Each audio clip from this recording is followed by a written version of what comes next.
여러분 안녕하십니까? 김대식 TV의 김대식입니다. 일본 국민들은 어떤 국민성을 가졌을까요? 매우 궁금하시죠? 그래서 오늘은 일본 사람들의 행동 양식, 가치관에 대해 한번 알아보고자 합니다. 우리에게 흔히 일본 문화는 집단주의 문화로 알려져 있습니다. 일본 사람들은 집단에서 벗어나 남들과 다르게 행동하면 큰일 나는 줄 알고 있습니다. 그래서 조직이나 집단을 위해 헌신하는 것을 당연시한다든지 하는 이미지를 가지고 있다라고 보면 될 것 같습니다. 따라서 회사나 조직에 충성을 다하는 일본 사람들의 모습을 또 그리고 소속을 중시하는 집단주의적 문화적 관점에서 해석하기도 합니다. 그러면 왜 일본 문화에 이런 시각이 많았을까요? 일본 문화가 집단주의 문화로 알려지게 된 배경에는 일본 문화론이라 불리는 논의가 큰 영향을 미쳤다, 이렇게 봐야 할 것 같습니다. 한 예로 미국 국무부는 제2차 세계대전 중인 1944년 6월 일본과 일본 병사들이 납득하기 어려운 행동 때문에 군사작전에 크나큰 차질을 빚게 됩니다. 왜 이럴까? 일본 사람들의 속마음을 알 수가 없었습니다. 일본 사람들의 속마음을 알 수가 없고 겉으로는 이렇게 행동하면서 속마음은 전혀 다른 행동을 하는 것입니다. 그래서 미국 국무부는 저명한 미국의 문화인류학자이자 컬럼비아 대학교 인류학과 교수인 루스 베네딕트에게 일본의 국민성에 대해 연구해달라, 이렇게 프로젝트를 줍니다. 그러나 루스 베네딕트는 이 프로젝트를 받고 고민에 빠집니다. 왜? 한 번도 일본을 가보지 않았거든요. 루스 베네딕트는 연구를 의뢰받았기 때문에 어쩔 수 없이 프로젝트를 수행할 수밖에 없었습니다. 루스 베네딕트는 도서관의 많은 연구 자료와 주변 사람들의 경험, 수많은 인터뷰, 또 미국 내 일본학 연구자들과의 협조 등을 통해 보고서를 작성합니다. 루스 베네딕트는 연구하면 할수록 일본 사람들의 앞뒤가 맞지 않는 모순에 크게 당황합니다. 왜 이럴까 하면서 끝없는 의문에 빠지게 되는 것이죠. 그렇지만 연구에 몰두할 수밖에 없었습니다. 드디어 연구 결과가 나왔죠. 무릎을 치며 야, 바로 이거구나. 그 의문과 모순이 일본 사람들의 민족성의 본질이라는 것을 루스 베네딕트는 깨닫게 됩니다. 베네딕트가 본 일본인은 손에는 아름다운 국화를 들고 있지만 이것을 일본어로 타테마의 겉모습입니다. 허리에 차가운 칼을 찬 사람, 이것이 속마음, 일본어로 혼내, 이렇게 이야기를 하죠. 이 속마음이었던 것이죠. 이 같은 분석이 담긴 보고서는 2차 세계대전이 끝난 뒤 한 권의 책으로 탄생합니다. 바로 이 책입니다. 이 국화와 칼이라는 책이죠. 기쿠토 카타나. 이게 일본어판이고요.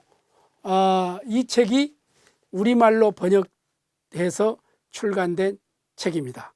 이 책이 출판된 이후 동서양을 막론하고 일본론, 일본 문화론의 고전적 필독서가 되었습니다. 일본 문화를 공부한다면 반드시 한 번쯤 읽어봐야 할 책, 바로 국화와 칼, 기쿠토 카타나입니다.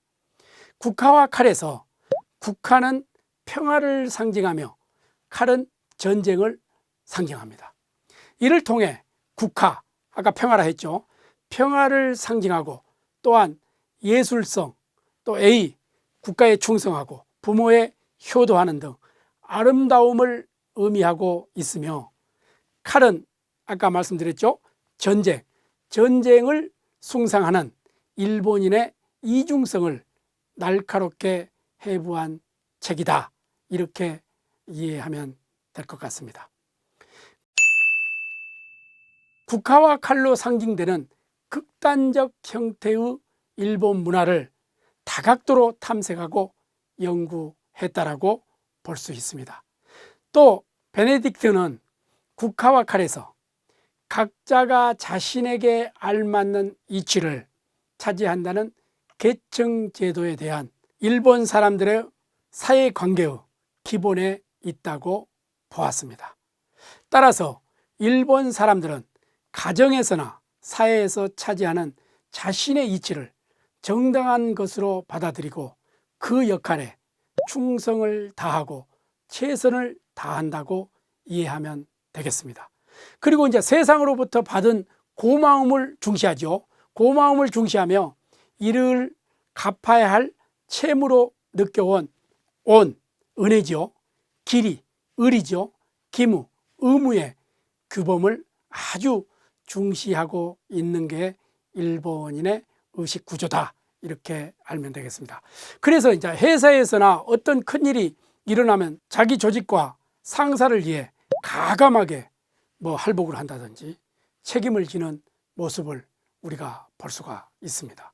아무튼 베네딕트는 일본 사람들의 행동이 세상에 대한 체면이나 타인과의 인간관계에 지배되는 측면이 강하다고 또 보았고, 이를 어떻게 보면 수치의 문화로까지 표현했습니다. 서양 문화가 남이 보든 보지 않든 도덕의 절대적인 기준에 비추어 본다면 일본 문화는 자신의 행동이 다른 사람들에게 웃음거리가 되고 폐가 되지 않을까 우려하는 집단을 의식한 수치심이 행동 원리가 되는 수치의 문화라는 것입니다.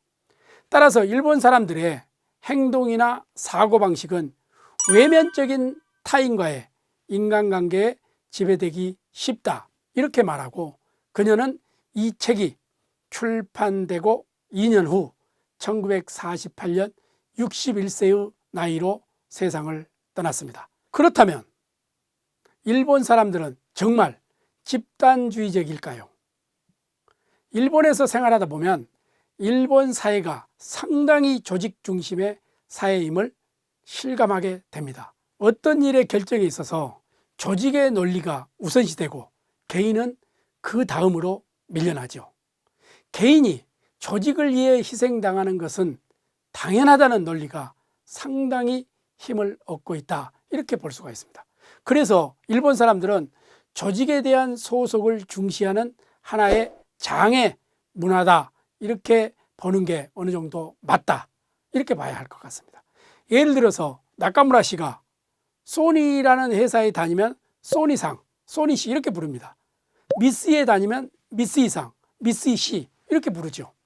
즉 구성원의 전인격적인 참가를 강조하고 조직과의 일체감을 강조함으로써 공과 사의 구분을 아주 애매하게 하고 다른 집단에 대해서는 배타성을 갖는 폐쇄적인 세계를 형성하고 있다, 이렇게 우리가 이해하면 될 것 같습니다. 그래서 일본의 이지메는 우리말로 번역하면 왕따입니다.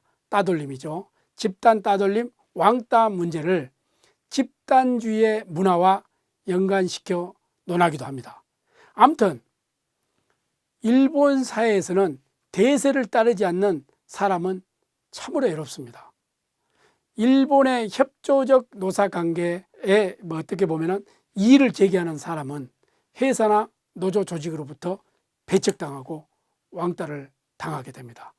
왕따를 당한 사람은 기업이나 조직사회를 또 고발하고 노동 현장에서의 여러 가지 인권이라든지 이런 문제들을 폭로하지만 이 사람들의 목소리는 어디까지나 하나의 외침에 불과합니다. 그래서 일본의 아버지들은 자식들에게 어떻게 가르칩니까? 조직 집단에서 이탈하지 마라, 이렇게 가르치죠. 독일의 아버지들은 최고의 전문가가 되라고 한다 합니다. 미국의 아버지들은 어떨까요? 자식들에게 본인이 하고 싶은 일을 해라. 우리나라 아버지들은 어떨까요? 자식들에게 1등 하라. 이렇게 가르치지는 않은지 궁금합니다만 오죽했으면 이런 말이 나왔을까요? 한 번쯤은 생각해 봐야 할 대목입니다. 아무튼 일본 사람들은 속마음, 혼내, 겉마음, 타테마에가 다르고 개인보다는 집단주의의 인간관계를 유지하고 있다. 이렇게 이해하면 될 것 같습니다. 오늘은 여기까지 하겠습니다. 감사합니다.